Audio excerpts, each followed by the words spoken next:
Hello and welcome everyone to a new episode of Let's Chat the series, where we just talk about stuff. A more casual sort of setting. We just talk about things that I'd like to talk about and also hear your opinions on it. Jamie X66 here, and today, as you can see from the title, we're going to be talking about my favorite game of all time, The Last of Us.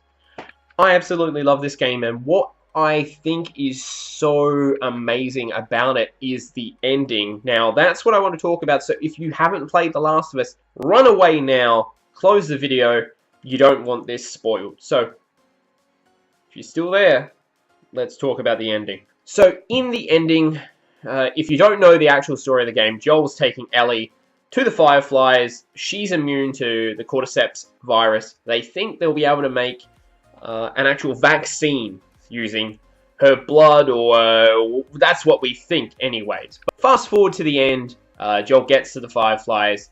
They essentially say to Joel, you can't see her again. Ellie's taken, we're going to operate on her. We're not just taking her blood, we're going to cut into her brain. We're going to find out how she's immune to the virus and try and make a vaccine. Now, there's no guarantee this will work. That's one thing about this entire premise. Now, what Joel does then, he shows that he's not willing to go along with this.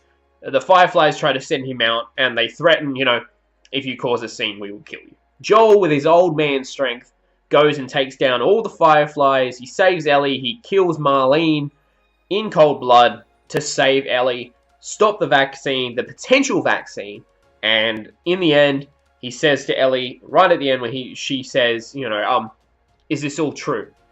He says, there were plenty of other people that are immune, they didn't need her, that took her away, and he said, yes, this is exactly what happened.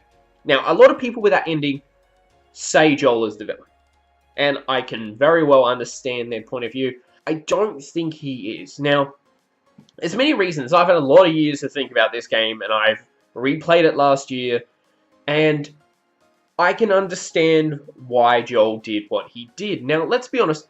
Throughout the entire game of The Last of Us, you come across people who are lying that they're injured to try and take your vehicle off the road to steal your supplies and probably kill you. You have cannibals. You have nothing but distrusting, horrible people throughout the entire experience. The world is not the same world that we live in nowadays. It's not a world who's only just been taken over by this virus a few days ago or anything like that. This world has actually been gone for a long time. The world has changed. Imagine in this scenario, let's say Joel didn't kill the Fireflies. They operated at Ellie. They came up with a vaccine. Do you really think that they would be able to spread this vaccine to a majority of the population and they would believe you? Most people would probably think you're lying, kill you on sight, or just simply assume that you have some sort of ambush ready for them, which is why you're saying there's a vaccine. I don't think many of the population would actually agree and believe that this vaccine exists. So really there's only a small percentage of people that I believe would actually go trust you and take this vaccine. Now, if you watch The Walking Dead, this is a very good sort of similar world to sort of compare.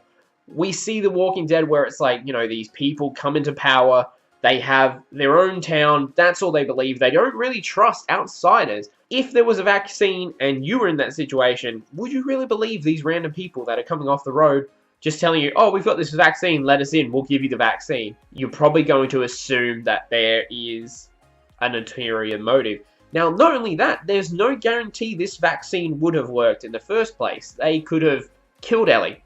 They could have explored and done all these tests and actually figured out that they didn't make a vaccine in the end. They couldn't replicate why she's immune. That's quite a big potential here. We don't know exactly. Now, 100% agree that probably Joel going and killing everyone wasn't the best way to go about it, but I can understand why he did in that situation, in that world where he's lost his daughter before. This is his new sort of daughter figure that he has fallen in love with, that he has that bond with, that family connection with. And I can understand, and if you were in that situation where it's someone you care about, would you be willing to sacrifice them for everyone else? Now, I understand some people would. But I can understand why in this world he maybe wanted to hold on to Ellie and make sure that she was alive and that she had a potential to have a life, whereas his daughter couldn't.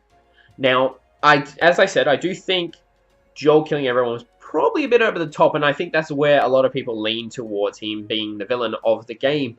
But if you follow their story, their bond together, you can understand why he did it. And the way the Fireflies were acting definitely weren't sort of showcasing that they were the good amongst good. They were sort of showing this grey, especially the way they were treating him after everything he did to save her and bring her to them, shipping him out, essentially telling him, we will shoot you, we will kill you if you put on a fuss. So I can understand why he did it. And as I've already said, in this world, there is quite a guarantee that, one, the vaccine wouldn't have worked, two, no one would have believed him in the first place, and that vaccine would have only been spread to a very minor percentage of the population. But the world has changed. The world is not the same. The world has fallen apart. When we're exploring the cities, buildings are destroyed, buildings are overgrown. It's not really a place where everyone's going to be able to come back from. And I feel like the name of The Last of Us, like, this is the last of the world. It's not easy to turn this around where you've got people like Ellie that have grown up in this world. All they know is brutality. All they know is deception. All they know is surviving for the next day. It's really hard to even see the world coming back from that. And I think that's where the brilliance of The Last of Us really is. An ending for the most part throughout the game, you're tackling sequences how you want to tackle them. They give you this small little world. They go, here, how will you get through this? And you can do that. Now, at the end, they don't give you that. They give you this story. This is the story they wanted to finish on. And they fade to black. Even though deep down she probably doesn't actually think that's the truth, she's willing to believe it to move on, to spend the rest of her days with Joel, and to have this father figure in her life. I think that's the brilliance of The Last of Us, that such a strong and amazing story has such a capped-off ending where it really is very ambiguous, and it makes people think that, Joel is actually the villain. He's the selfish one, and he's the one who's maybe made the world a worse place. But I can completely see that the world is not just, shades of white and black anymore. There's just shades of grey everywhere, and there's no guarantee that this would have worked. I don't think Joel is a villain. I think, depending on the situation, some people would have done that differently. But for Joel and who he is and what he's gone through, you can see why he's done it. I really love talking about this ending just because it has so much interpretation and such divisive opinions on Joel as a character.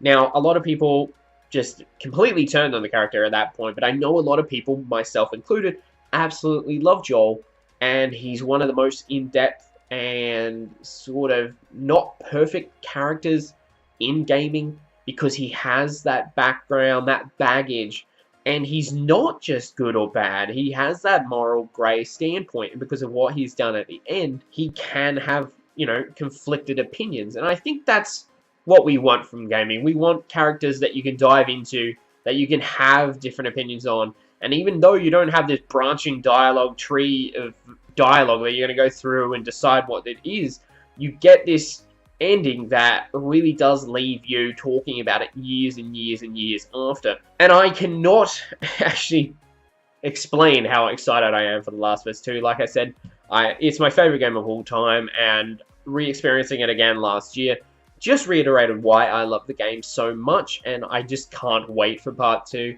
But I want to know what you guys think. Like I said, Let's Chat is all about chatting about these things. I'd love to know your opinion on, is Joel the villain? Did you agree with what he did? Would you possibly do the exact same thing in that situation? I'd love to hear all your thoughts. I'd love to know if you agree with me, if you disagree. That's what this series is about. Conversations about games and why they're awesome. So feel free to comment below. Otherwise, thank you very much for watching. Bring on Last of Us Part 2. And remember to keep on gaming.